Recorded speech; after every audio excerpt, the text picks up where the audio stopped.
Quel show SmackDown, franchement, quel show, mesdames et messieurs, amis du corner du catch. On va faire une review de ce WWE SmackDown qui s'est déroulé à Tulsa, Oklahoma. Mouah. Comme dirait Kicking with Ross, that SmackDown was fantastic. Et pourquoi il était fantastique? Parce que bien sûr, il y a le OTC qui est revenu, mais il y a eu des bonnes choses dans ce show. Et des mauvaises choses qui m'ont dérangé. Surtout, on va faire le kick-off de ce show et on va commencer par Cody Rhodes qui va faire une promo. Cody Rhodes vient, so Tulsa, what you guys want to talk about? Et là déjà, ce début de SmackDown, il avait mal commencé pour moi. Cody Rhodes se pointe et là il vient, il dit bon je vais vous parler de Berlin et tout, blablabla. Solo l'interrompt. Il dit, ouais, j'en ai rien à foutre de ce que tu as envie de dire, nanana. Je veux ma revanche. Il se pointe avec Tangaloa et, comment il s'appelle, Tamatonga. Ils allaient attaquer Cody Rhodes. Kevin Owens vient avec 2 chaises. La Bloodline se barre. Et là, Cody Rhodes, je suis un connard, mais bon, c'est mon ressenti. Encore une fois, ce segment-là et ce qui va se passer dans les vestiaires prouve à quel point le booking de Triple H déconne. Cody Rhodes prend le micro, il dit « Ouais, j'allais parler de Berlin, de mon prochain challenger, et j'ai envie que ce soit toi, Kevin Owens, je veux qu'on s'affronte à Bash in Berlin. » Kevin Owens, en plus il avait anticipé que Kevin Owens allait dire non. Kevin Owens, il lui dit, non, moi je mérite pas d'être champion, je mérite pas d'avoir ce match. Après il se barre. On a un segment en coulisses vite fait par... interview. Byron Saxton qui interview les Street Profits. Les Street Profits qui disent, ouais, ça fait 3 ans qu'on n'est plus champion, blablabla, on veut la fumer. Et donc, match de qualif entre A-Town Down Under contre les bénéfices de la rue. Il n'y avait rien à dire sur ce match. Hein. Ce match était très bon. Il était bon quand même. Hein, ouais. Les Street Profits, franchement, Montesford, Ils auraient dû pull de trigger et le mettre en solo, mais bon, c'est trop tard. Je crois que c'est trop tard, franchement. Et les Street Profits ont battu A-Town Down Under. Et quand j'ai vu Cody Rhodes vouloir donner un match de championnat à Kevin Owens, je me suis dit, A-Town Down Under, quand même, ils ont un bon momentum. Pourquoi ils ne sont pas venus pour dire, ouais, on veut un match par équipe? Comme c'est la fête au village maintenant. Et en plus, on revient en coulisses avec Nick Aldis, Cody Rhodes et Kevin Owens. Kevin Owens, il vient. Kevin Owens, en fait, là, dans sa promo à Kevin Owens, pour moi, c'est limite un aveu d'échec du booking de Triple H. Tout ce qu'a dit Kevin Owens est quasiment juste. Vraiment dans la réalité. Kevin Owens, il vient, il dit, non mais pourquoi je mérite d'avoir un match de championnat? Il y en a plein d'autres dans le vestiaire peut-être qui méritent. Si tu vois mon win-loss record, je ne mérite pas du tout d'être champion, d'avoir un match de championnat. Ensuite, Nick Aldis, tranquillement, il dit, donc, ok, j'ai parlé avec Roman Reigns pour un possible rematch contre Cody Rhodes. Kevin Owens, ça, il devient fou. Mais Kevin Owens, franchement, quand je regardais sa promo, je voulais rentrer dans l'écran et l'embrasser. Kevin Owens, il devient fou, il dit, mais attends, comment ça Roman Reigns, il mérite d'avoir un match de champion alors qu'il est à peine de revenir? Ouais, mais tu sais, ça fait 3 ans qu'il a été champion. Ouais, mais on s'en fout. Le mec était absent, même s'il a été champion pendant 3 ans, il doit, back on the line à chaque fois quand ils disent, il doit maintenant refaire ses preuves et tout. Après, Kevin Owens, il dit un truc juste. Il dit, donc, attends, l'année dernière, quand je me suis fait niquer au Royal Rumble, j'ai pas eu de rematch clause, comme les rematch clauses n'existaient plus normalement, mais depuis 1 an, maintenant, c'est redevenu la fête au village, là. Maintenant, allez, hop, je veux un match de championnat. Tu me donnes un match de championnat, hein. Plus besoin pour avoir un momentum. Non, tu viens, je veux un match de championnat et tout, bim, voilà. Comme Orton. Bon, les gens, ils m'ont dit sur ma dernière vidéo avec Orton, ouais, mais c'est logique parce qu'Orton, il a pas vraiment perdu à King of the Ring. Oui, et alors? Comme je l'ai dit, je vais être très clair. Ce qui me dérange, c'est que Triple H, quand il a pris le booking, ils nous ont bien certifié que maintenant, c'est fini les trucs là, les rematch clause, les trucs automatiques. Là, tellement qu'ils sont dans une merde noire avec leur draft, qu'ils ont mal cousu. Parce que quand ils ont fait le draft, ils ont dit, quand le draft, à présent, maintenant, quand t'es drafté, tu restes dans ta brand, un point, c'est tout.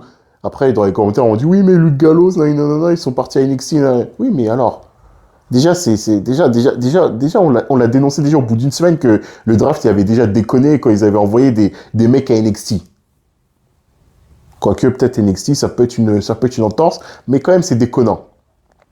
Donc, je vais pas me renier en disant en ne disant pas que c'est pas logique. Et de toute façon, le dossier Triple H, on se le garde pour un dossier spécial. Vous inquiétez pas, il y a des choses qui vont arriver. Mais, encore une fois, ce qui s'est passé à le segment de Kevin Owens prouve à quel point WWE, ils sont dans une impasse.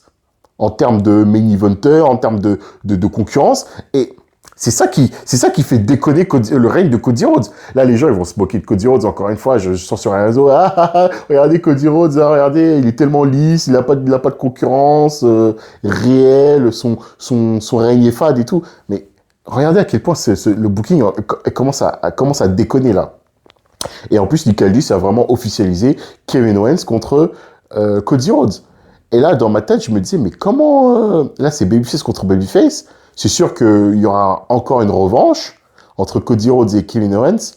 Mais je me dis, mais là, vu que Kevin Owens il est aussi dans l'histoire de la Bloodline, qu'est-ce qui pourrait justifier un heel turn de Kevin Owens sur Cody Rhodes? Voilà. On va passer au match suivant. Je fais un peu dans le désordre SmackDown quand même. On a eu un segment backstage avec Tiffany Stratton, voilà, qui fait les préparatifs pour la célébration de Nia Jax. Chelsea Green est arrivée avec Piper Niven, voilà, ils ont parlé entre meufs. J'ai pas vraiment calculé ce qu'elle disait, hein, c'était des gamineries, tu vois. Mais dans ma tête, je me dis, mais Chelsea Green, ça peut être vraiment, ce sera pas c'est pas une vraiment crédible pour battre Nia Jax, mais à terme, un Nia Jax Chelsea Green pour le titre. Après, tu mets Piper Niven contre Nia Jax. Nia Jax, au moins, elle aura des choses à manger. Elle aura des trucs, alors elle aura à manger pour son règne. Mais on verra ça plus tard. Jade Cargill contre Alba Fire. Le match a été court. Hein. Alba Feu s'est fait squash par Jade Cargill. Les trois sorcières sont intervenues. Alba Fire, Blair Davenport, putain. Blair Davenport et Ayla Dawn ont attaqué Bianca Belair et Jade Cargill. Qui c'est qui a fait le save? Naomi a fait le save, voilà. Bon, bref, voilà. La semaine prochaine, on aura encore un énième Naomi contre Blair Davenport. Je vais vous dire une chose, franchement, aussi, ce qui me blase dans ce booking de Triple H. Le booking, là, ressemble vraiment à Vince McMahon. Hein. On est dans des espèces de boucles temporelles. La division féminine, c'est quoi? C'est Damage Control et l'équipe Sonya Deville, voilà. Elles sont dans une boucle temporelle. Elles s'en sortent pas. Là, c'est Blair Davenport, les deux sorcières, la championne par équipe. Avec maintenant, cette fois-ci, avec Bianca Belair, Jade Cargill et Naomi. Ça va faire encore aussi une boucle temporelle. Et on aura les mêmes matchs depuis pendant au moins 3 semaines, 1 mois, plus avec les live events. Ça, c'est du Vince McMahon, je suis désolé. Ça, c'est du Vince McMahon tout craché. Avec Triple H, on se disait, voilà, moment de fraîcheur et tout, on aura vraiment des belles affiches et tout, nanana. Bon, certes, on protège des affiches pour des grandes occasions, mais là, les weekly, c'est répétitif, là, en ce moment. C'est répétitif.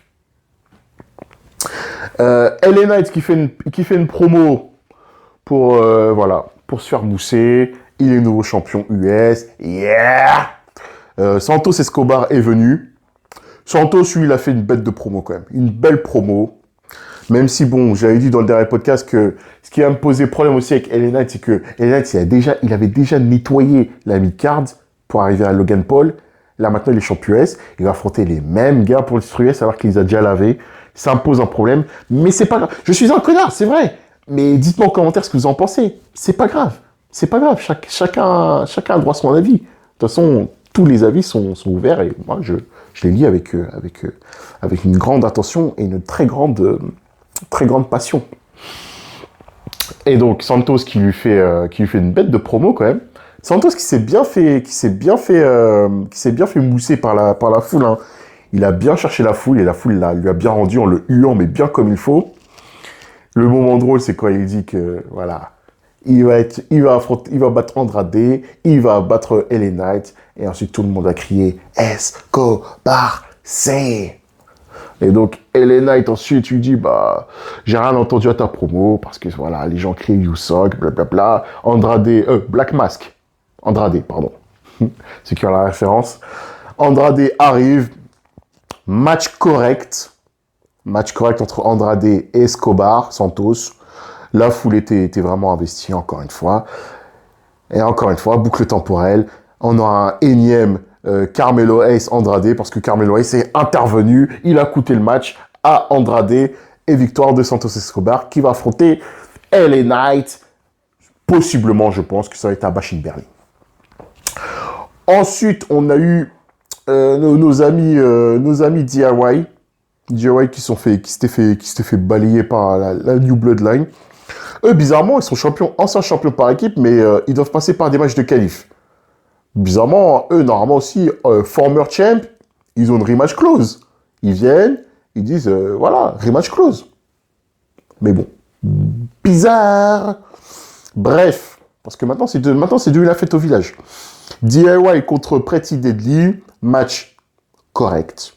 Victoire de nos amis DIY qui se qualifient. Bon, voilà. Je sais pas. Est-ce que c'est un tournoi ou c'est un match? C'était des matchs à élimination. Ils n'ont pas vraiment été clairs comme WWE. Mais bon, on verra ça. Et enfin, quand j'ai eu cette promo, je me suis dit, WWE commence à préparer le terre-terre pour 2025.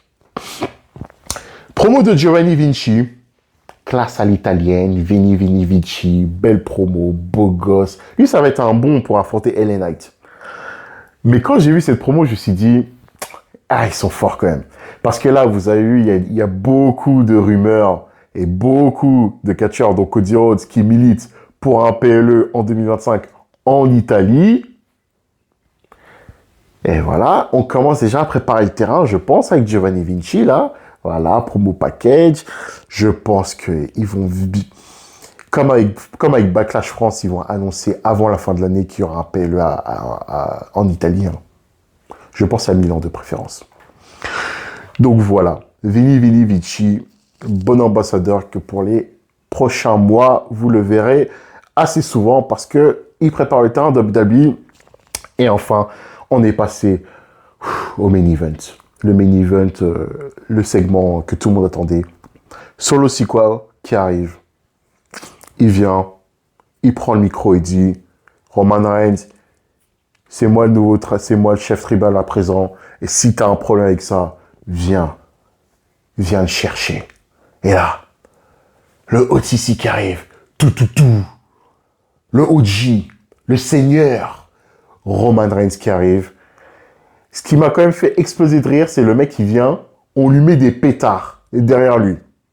Ça m'a fait beaucoup marrer. Et Roman Reigns, il est pas allé par quatre chemins là. Il a même pas parlé. Le mec, lui, pour parler, c'était quoi? C'est voilà. Close line sur Tamatonga. Il a poutré Tangaloa. Tangaloa qui a sorti cette fois-ci fait les choses bien. Il a mis Roman Reigns en rond dans le coin. Coup du bélier. Il s'est mangé Superman Punch. Tout comme notre ami Tamatonga, Superman Punch. Roman Reigns, la violence qu'il a fait à un moment quand il avait pris l'escalier en argent là, et qui tabassait Tangaloa et Tamatonga. Ah, il était énervé. Ah, Roman Reigns, il est énervé. Hein. Oh, il est énervé de fou. Hein. Spear sur Tangaloa. Spear à l'extérieur sur notre ami Tamatonga qui détruit les barricades. Roman Reigns est vraiment de retour.